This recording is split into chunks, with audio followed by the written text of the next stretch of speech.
Hello दोस्तों, स्वागत है आपका अपने यूट्यूब चैनल SRG अकेडमी पर। जैसा कि दोस्तों आपको पता ही है, हम लोग जो प्राचीन हिस्ट्री यानी जो है इतिहास की सीरीज लेके चल रहे हैं। तो उसमें जो है हम लोगों ने पिछली क्लास में किया था मौर्य साम्राज्य, यानी मगध में जो है मौर्य साम्राज्य किया था। तो मौर्य साम्राज्य में हम लोग चंद्रगुप्त मौर्य के बारे में पढ़ चुके थे। आज का टॉपिक हमारा जो है ये बिंदुसार होगा। जैसे कि अगर मौर्य वंश, तो मौर्य वंश के संस्थापक कौन थे? तो मौर्य वंश के संस्थापक जो है वो चंद्रगुप्त मौर्य थे। और चंद्रगुप्त मौर्य इनकी पहली पत्नी का नाम था दुर्धरा। और जो दुर्धरा जो थी, ये घनानंद की बहन तथा जो है ये महापद्म नंद की पुत्री थी। तो उन्हीं यानी दुर्धरा से जो है बिंदुसार का जन्म होता है, यानी दुर्धरा के ही पुत्र जो है ये बिंदुसार थे। और ये जो है चंद्रगुप्त मौर्य के उत्तराधिकारी भी। तो जैसे चंद्रगुप्त मौर्य की मृत्यु कब होती है? 298 ईसा पूर्व में। कहाँ पर? कर्नाटक के श्रवण बेलगोला में होती है। और उसी के बाद में फिर जो है उत्तराधिकारी के तौर पे बिंदुसार आते हैं। तो आज हम लोग बिंदुसार के बारे में जो है पॉइंट डिस्कस करेंगे। तो जो है बिंदुसार, ऐसे बिंदुसार, तो बिंदुसार के पिता की बात करेंगे। इनके पिता कौन थे? पिता, बिंदुसार के पिता, इनके पिता का नाम क्या था? चंद्रगुप्त मौर्य। चंद्रगुप्त मौर्य, चंद्रगुप्त मौर्य जो है इनके पिता का नाम था। और उसके बाद में जो है इनकी माता का नाम, माता, तो इनकी माता का नाम क्या था? दुर्धरा। दुर्धरा जो कि घनानंद की बहन।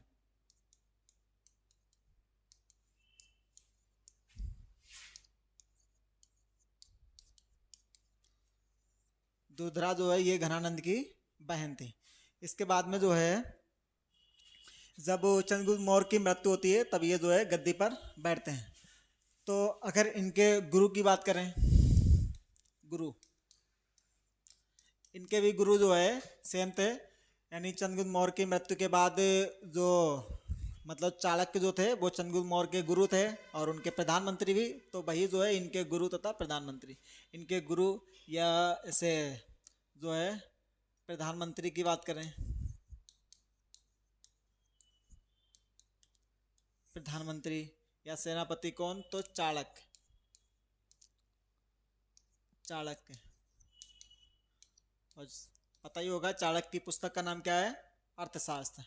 और चाणक्य से इनके पिता का नाम चणक था, तो उन्हीं से इनका नाम चाणक्य पड़ता है। वैसे चाणक्य का मूल नाम क्या है? विष्णुगुप्त। इनका गोत्र जो है वो कौटिल करके था, तो इनको जो है कौटिल्य के नाम से भी जानते हैं, चाणक्य को।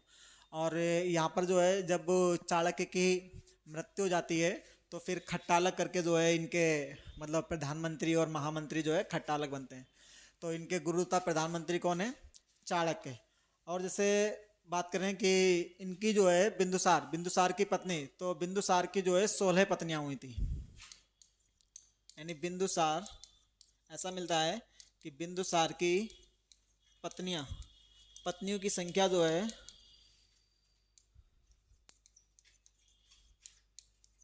वो 16 थी। यानी इन्होंने जो है वो 16 शादी की थी, 16 इनकी पत्नियां थी। और जैसे कि पुत्र, पुत्र जो है 101, इनके जो है 101 के पुत्र थे। जिसमें कि सबसे बड़ा पुत्र जो है इनका सुसीम था।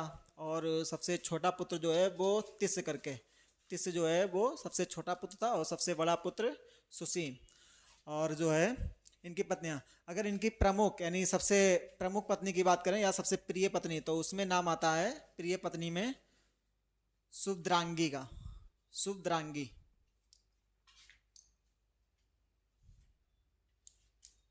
यानी प्रिय पत्नी।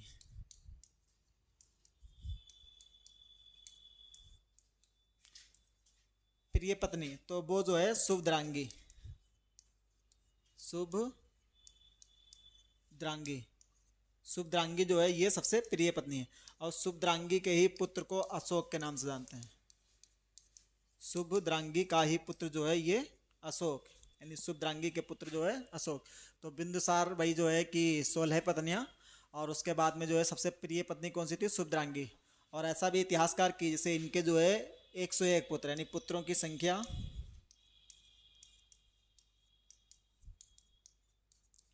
पुत्रों की संख्या 101, यानी इनके जो है 101 पुत्र थे बिंदुसार के। और सबसे बड़ा पुत्र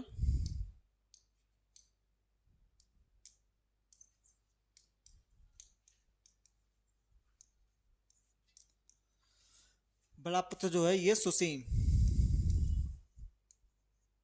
बड़ा पुत्र इनका सुसीम।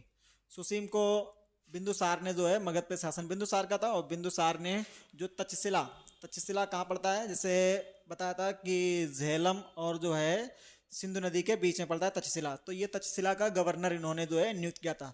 और जो अशोक जो था इसको गवर्नर इन्होंने नियुक्त किया था अवंती का, अवंती का राज्यपाल या गवर्नर करके नियुक्त किया था। अवंती उज्जैन मतलब जो राजधानी हुआ करती थी। तो अशोक अवंती का राज्यपाल नियुक्त किया गया था, और सुसीम जो है तक्षशिला का। तक्षशिला में 2 विद्रोह भी होते हैं, तो सुसीम जो है उनको नहीं दबा पाता है, तो अशोक को भेजा जाता है। तो इनका बड़ा पुत्र कौन है, तो वो सुसीम। उसके बाद में जैसे सब जो छोटे पुत्र की बात करें तो वो तिस्य करके है, छोटा पुत्र जो है इनका तिस्य करके। इसके बाद में जैसे अमित्रघात के काफ़ी, जैसे अमित्रघात को काफ़ी नामों से भी जाना जाता है, अमित्रघात को काफ़ी नामों से। जैसे कि इनका एक नाम अमित्रघात, अमित्रघात का अर्थ ही पूछा था कि अमित्रघात के माने क्या है, शत्रुओं का नाश करने वाला। अमित्रघात बिंदुसार को ही कहा जाता है, और जिसका अर्थ होता है शत्रुओं को नाश करने वाला। उसके बाद में जो है शत्रुओं का नाश करने वाला, इसको अमित्रोचेटस के नाम से भी जानते हैं, अमित्रोचेटस। अमित्रोचेटस जो है इसे यूनानी इतिहासकारों ने कहा है, यानी यूनानी इतिहासकारों ने इसे अमित्रोचेटस कहा है। चीनी, यानी चीनी जो धर्म ग्रंथ हैं, चीनी धर्म ग्रंथ, वहाँ पर जो है इसके लिए बिंदुपाल नाम पड़ा है, बिंदुपाल, यानी इसको जो है बिंदुपाल कहा गया। और जैन ग्रंथों में अमित्रघात को जो वो जो बिंदुसार जो है, जैन ग्रंथों में बिंदुसार को, जैन ग्रंथों में जो है बिंदुसार के लिए सिंहसेन, सिंहसेन कहा गया है। तो ऐसे करके इसके काफ़ी नाम हैं, इसके नाम देखते हैं। इसे जो है इसे बिंदुसार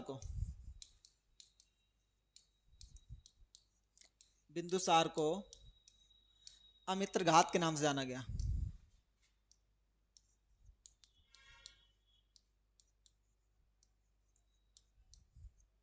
अमित्रघात, अमित्रघात शब्द के मायने होते हैं शत्रुओं का नाश करने वाला,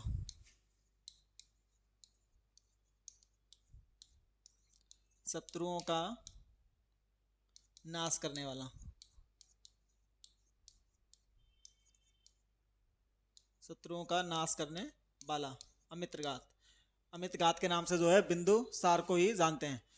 और यूनानियों ने इसके लिए जो है अमित्रोचेटस, यूनानियों ने इसे, यूनानियों ने इसे इसे नाम दिया अमित्रोचेटस।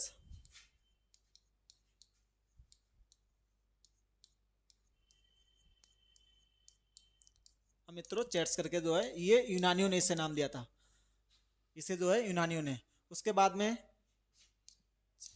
जैसे जैन ग्रंथों के अनुसार,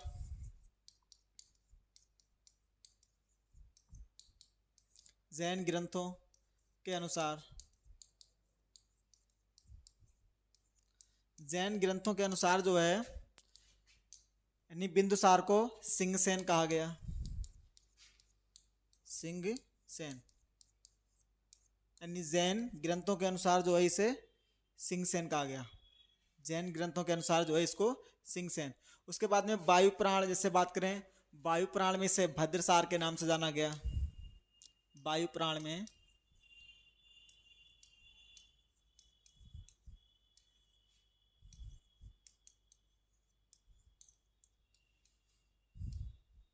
वायु प्राण में इसे भद्रसार, भद्रसार कहा गया। और चीनी जो ग्रंथों में, चीनी ग्रंथों में जो है इसको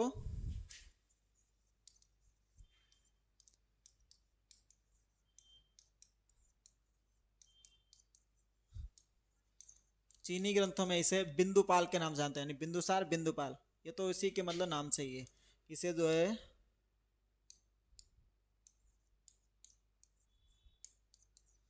बिंदु पाल के नाम से जो है इसको जाना गया।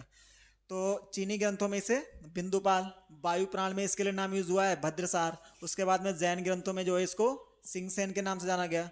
और जो है इसे यूनानियों ने जो है अमित्रो चेट्स, और मतलब इसका एक और नाम क्या था, अमित्र घात करके। तो ये सारे जो है इनके नाम हैं बिंदुसार के। इसके बाद में जो है इसके टाइम पे भी जो राजधानी जो थी वो पाटलिपुत्र थी, यानी राजधानी मगध की इस टाइम पे राजधानी राजधानी सेम थी पाटलिपुत्र।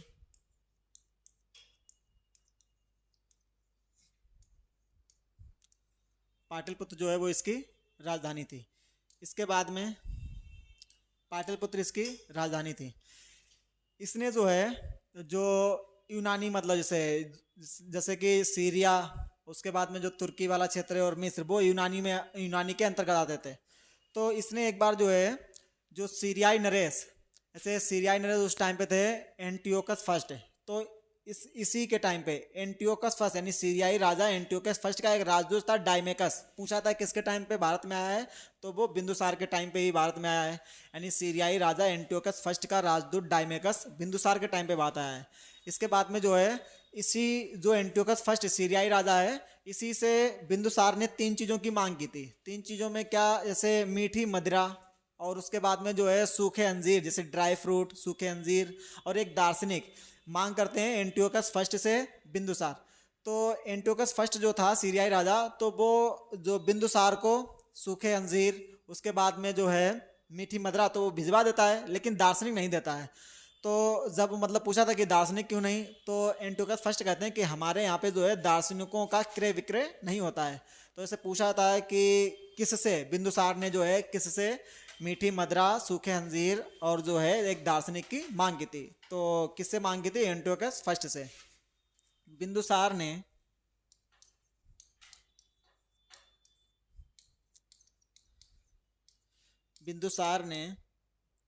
सीरियाई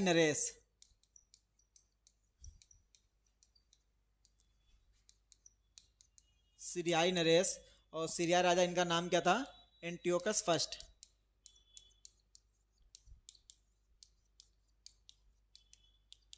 एंटियोकस फर्स्ट यानी सीरियाई राजा एंटियोकस फर्स्ट से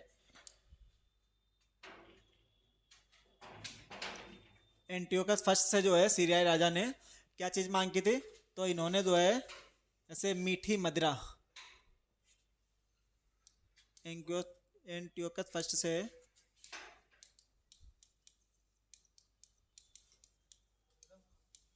मांग की मीठी मदिरा, कामा जो है मीठी मदिरा, इसके बाद में सूखे अंजीर, ड्राई फ्रूट, सूखे अंजीर, और जो है एक दार्शनिक, इनकी मांग की जाती है बिंदुसार के द्वारा सीरियाई नरेश एंटियोकस फर्स्ट से।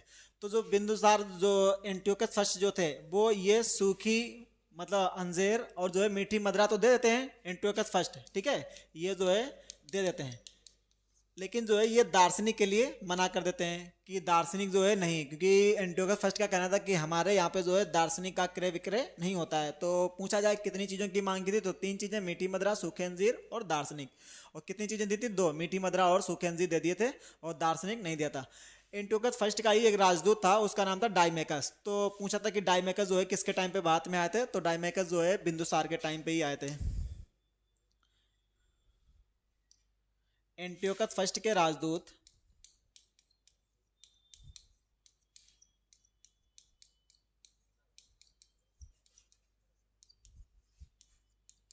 डाइमेकस, नाम क्या है इनका, नाम याद रखेंगे, डाइमेकस। एंटियोकस फर्स्ट के राजदूत डाइमेकस बिंदुसार के समय ही भारत आए थे। बिंदुसार के समय ही भारत आए, बिंदुसार के समय ही भारत आए। तो ये जो है डाइमेकस इसी टाइम पे। एक और थे जैसे मिस्र के राजा थे उस टाइम पे, तो उनका नाम था Philadelphia Ptolemy second. Philadelphia Ptolemy second. तो उन्होंने भी अपना एक राजदूत भेजा था, उसका नाम था डायनोसियस। हालांकि ये डायनोसियस इधर बिंदुसार के टाइम पर भी देखने को मिलता है, और उधर आगे जो है डायनोसियस अशोक के टाइम पे भी देखने को मिलता है। तो जो मिस्र के राजा जो फिलाडेल्फिया टालमी सेकंड ने जो अपने राजदूत जो है डायनोसियस को इसी के टाइम पे भारत भेजा था। बिंदुसार के समय ही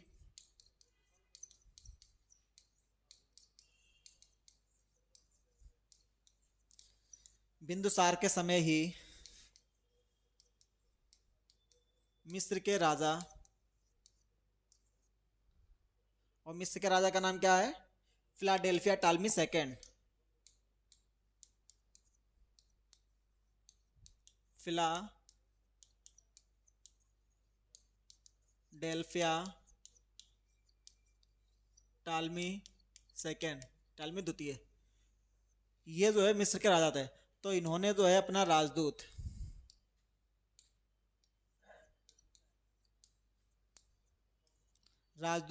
और राजदूत का नाम क्या था? डायनोसियस। डायनोसियस डायनोसियस को जो है भारत भेजा था।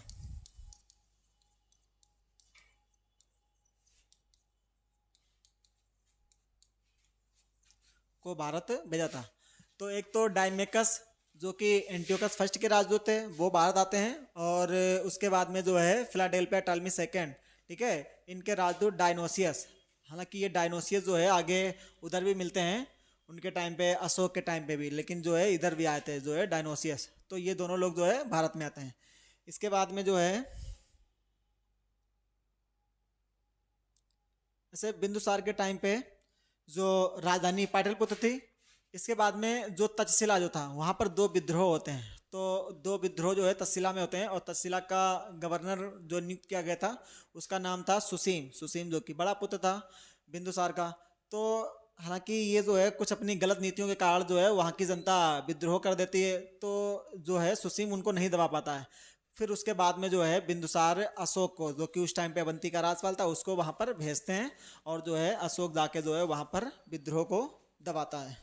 तो इसी के टाइम पे यानी तक्षशिला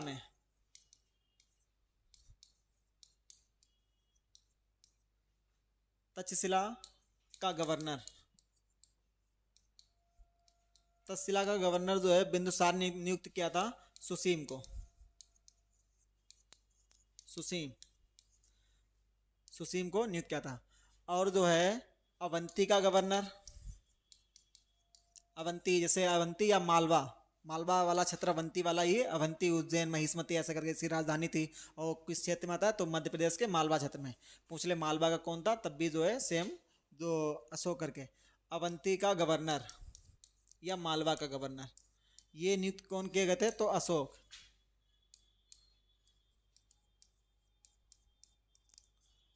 अशोक को नियुक्त किया था। तो तक्षशिला की बात करें, तक्षशिला जो है ये दो नदियों के मध्य में पड़ता है। दो नदियां कौन कौन सी हैं? तो एक जो है एक सिंधु नदी है, और दूसरी जो है झेलम। सिंधु और झेलम, ऐसे ये सिंधु नदी है, और उसके बाद में इस टाइप से ये झेलम, और बीच में पड़ता है ये तक्षशिला। तो तक्षशिला, तो यहाँ पर जब विद्रोह हो जाता है, सुसीम के खिलाफ में जनता कर देती है, तो फिर जो है बिंदुसार ने अशोक को भेजा था विद्रोह को दबाने के लिए।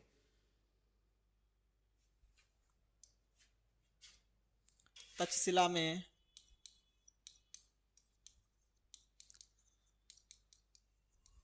हुए दो विद्रोह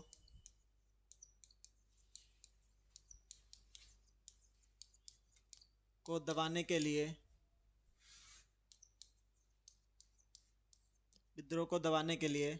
बिंदुसार ने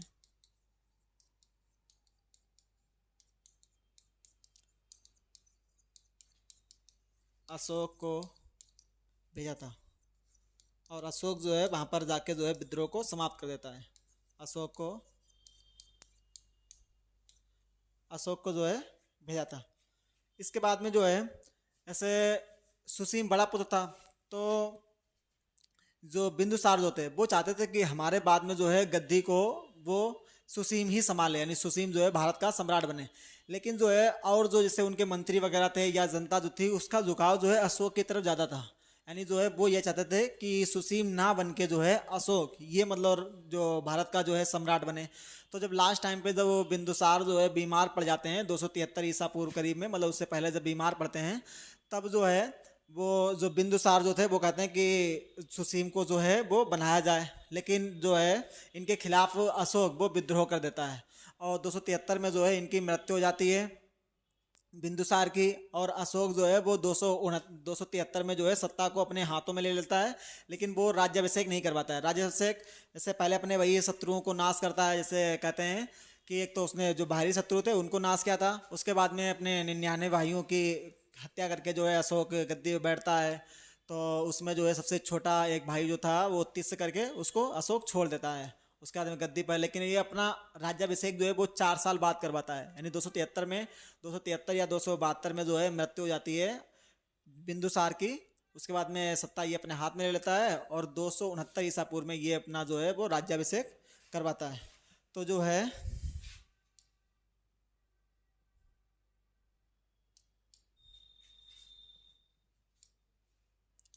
बिंदुसार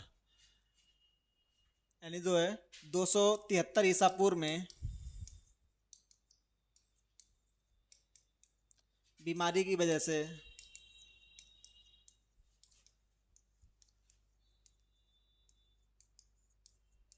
273 ईसा पूर्व में बीमारी की वजह से बिंदुसार की, या कहीं पे से 272 मिल जाए, जो है बिंदुसार की मृत्यु हो जाती है।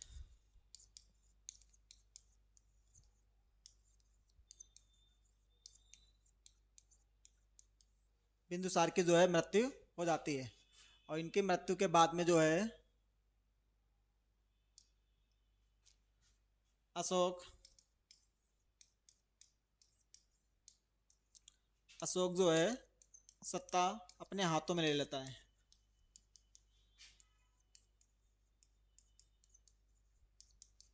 हाथों में ले लेता है और 4 साल के संघर्ष के बाद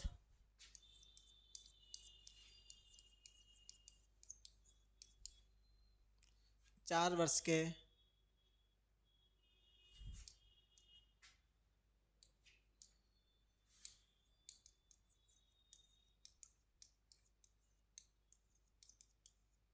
4 वर्ष के संघर्ष के बाद 269 ईसा पूर्व में अशोक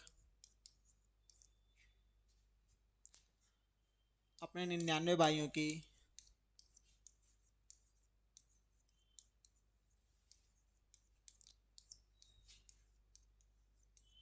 हत्या कर राज्याभिषेक करवाता है। राज्याभिषेक